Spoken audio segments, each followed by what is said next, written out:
মায়া ছিল এক তরুণী মেয়ে। সে বড় এক খাবারের হোটেলে কাজ করতে যেত। চুলে গাজরা গুজে হাসিমুখে গ্রাহকদের অর্ডার নিত, পরিবেশন করত গরম গরম খাবার। হোটেলের পাশেই বসে থাকত এক গরিব বৃদ্ধা দাদি। তার গায়ে ছিল ছেঁড়া সাদা শাড়ি, হাতে একটি পুরনো থালা আর ছোট্ট একটি পুটলি। প্রতিদিন নিজের খাবার থেকে মায়া দাদিকে কিছুটা ভাগ করে দিত।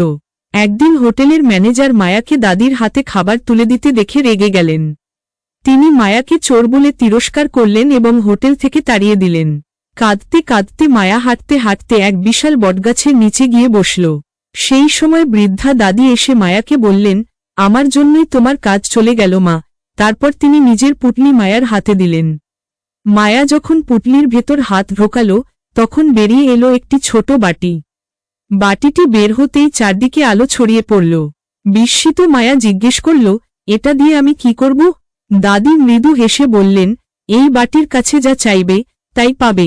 মায়া দ্বিধা না করে বাটির কাছে প্রার্থনা করল, দাদির জন্য আর আমার জন্য একটি থাকার ঘর আর খাবার চাই। অবাক করার মতো সঙ্গে সঙ্গেই তাদের সামনে হাজির হলো একটি বড় বাড়ি আর থালা ভরা সুস্বাদু খাবার। সেই দিন থেকে মায়া আর বৃদ্ধা দাদি সুখে শান্তিতে দিন কাটাতে লাগলেন।